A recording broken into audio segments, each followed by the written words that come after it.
Hello friends, मेरा नाम अंशुल है और आप मेरा यूट्यूब चैनल देख रहे हैं राधे कृष्णा। तो जो इस चैनल पे यार पहली बार आया, सब्सक्राइब कर देना। मैं पिछले 6 साल से माल्टा में रहता हूँ। ये लिस्ट ऑफ सर्विसेज देख रहे हैं आप। अगर इनमें से कोई सी भी लेनी है तो मुझे आप कांटेक्ट कर सकते हैं। डिस्क्रिप्शन में मैंने अपना ईमेल एड्रेस डाल दिया है। फेसबुक पे भी मुझे मैसेज कर सकते हैं और हाँ जी दोस्तों, इंस्टाग्राम पे भी मुझे आप फॉलो कर सकते हैं। दोस्तों, आज का जो टॉपिक है वो है जो माल्टा के वर्क परमिट, जो एम्प्लॉयमेंट लाइसेंस है, उसकी जो अपडेटेड लिस्ट है, उसमें क्या क्या चेंजेस है, क्या क्या डॉक्यूमेंट्स रिक्वायर्ड है। तो मैं बिना टाइम वेस्ट के सीधा आपको स्क्रीन पे चलता हूँ और दिखाता हूँ कि क्या क्या डॉक्यूमेंट्स रिक्वायर्ड है। तो दोस्तों, मैं चेक लिस्ट में आ गया हूँ। डिस्क्रिप्शन में ये लिंक डाल भी दूंगा आपको इस चेक लिस्ट का।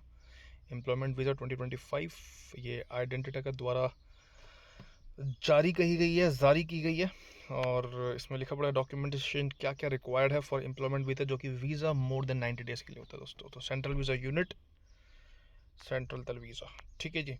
तो सबसे पहला जो है वो है वीज़ा एप्लीकेशन फॉर्म, ठीक है जी। आपका पहला ये लगेगा। दूसरा पासपोर्ट लगेगा विच है वो मिनिमम वैलिडिटी ऑफ 8 मंथ्स। ध्यान रखिएगा, 8 महीने की वैलिडिटी होनी चाहिए आपके पासपोर्ट की। पासपोर्ट की जो फोटो लगेगी, AIP लगेगा। AIP means approval in principle letter. Visa must be applied for within first 60 days of the issuance of the AIP letter. तो यहाँ पे ध्यान रखिएगा 60 डेज है दोस्तों, 60 डेज। इसको मैं सेलेक्ट करो, दिखा रहा हूँ आपको कि 60 डेज है। मतलब कि जब से जिस दिन लेटर इशू हुआ उस पर डेट लिखी होगी, इशू डेट, वहाँ से 60 डेज के अंदर अंदर आपको जो है वीज़ा अप्लाई करना है, सबमिट करना है VFS में अपनी एप्लीकेशन। उसके बाद VFS अपॉइंटमेंट लेटर लगेगा। जब आपने अपॉइंटमेंट बुक करा होगा VFS में तो वो अपॉइंटमेंट लेटर लगेगा। Prospective flight tickets, full flight itinerary must be provided clearly indicating applicant's name, date of flight and all stops, preferably transiting outside the Schengen area।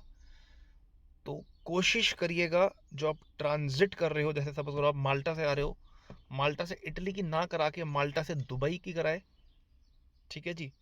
और दुबई से आप फिर माल्टा की कराए दोस्तों। या फिर इंडिया से आप आ सकते हो इस्तांबुल, इस्तांबुल से तुम्हारा फिर माल्टा की डायरेक्ट मिल जाएगी फ्लाइट आपको। मतलब जो ट्रांजिट कर रहे हो आप वो आउटसाइड शेंगन एरिया हो दोस्तों, ध्यान रखिएगा।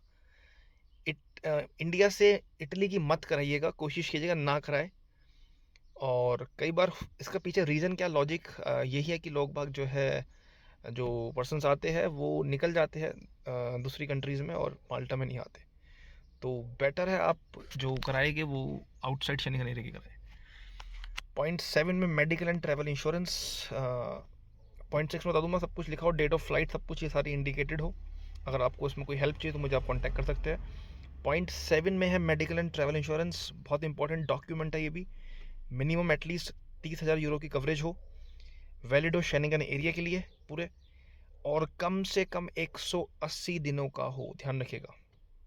एंड सबसे इंपॉर्टेंट चीज़ जो चेंजेस आया इसमें, at least it should be valid from the point of submission of the visa application. मतलब जिस दिन आप VFS जा रहे हो, जिस दिन आपकी अपॉइंटमेंट है VFS में, वहाँ से 180 दिन तक, 80 दिन तक का आपको इंश्योरेंस चाहिए दोस्तों, मिनिमम 180 दिन का, जिसमें सब कुछ क्लियरली आपका नाम हो, सरनेम हो, पासपोर्ट नंबर हो, है ना। और insurance coverage is not to be restricted or link to the applicant's place of resident. मतलब ऐसा ना हो कि सिर्फ इंडिया के लिए एप्लीकेबल हो, शेंगन एरिया में सारे के लिए एप्लीकेबल होना चाहिए दोस्तों।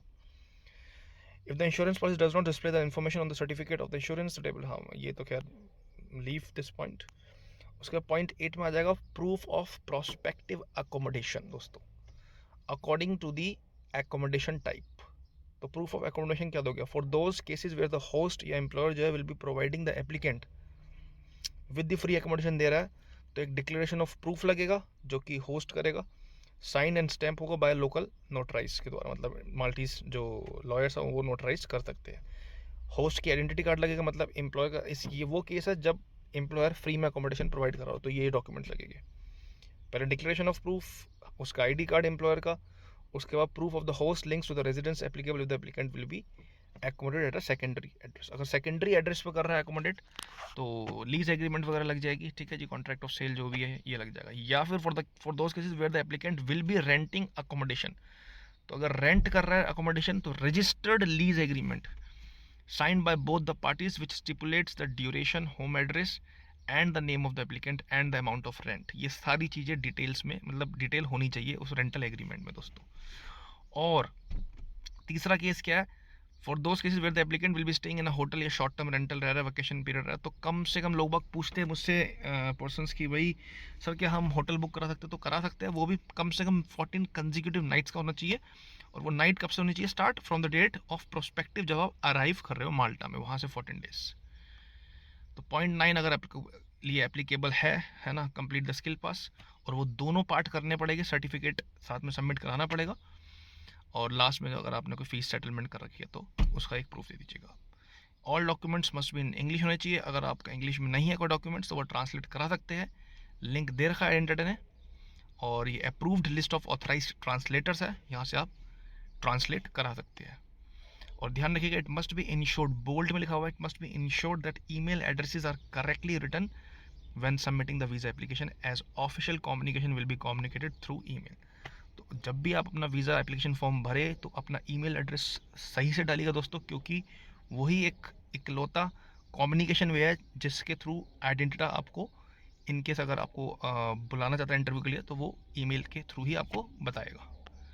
तो ये लिस्ट थी दोस्तों, उम्मीद है आपको क्लियर हो गया होगा सारा। तो दोस्तों उम्मीद है आपको समझ में आ गए होंगे सारे पॉइंट्स, क्या क्या डॉक्यूमेंट्स लगेंगे। बट स्टिल अगर आपको कोई डाउट है तो मुझे आप कांटेक्ट कर सकते हैं, सारे डिस्क्रिप्शन में डिटेल्स डाल रखी है मैंने। और इसी तरीके से मुझे आप मोटिवेट करते रहिए, मैं बढ़िया बढ़िया वीडियो बनाता रहूँगा, अच्छे अच्छे कंटेंट बनाता रहूँगा। मिलते हैं फिर नेक्स्ट वीडियो में, तब तक के लिए bye bye and take care. Radhe Krishna.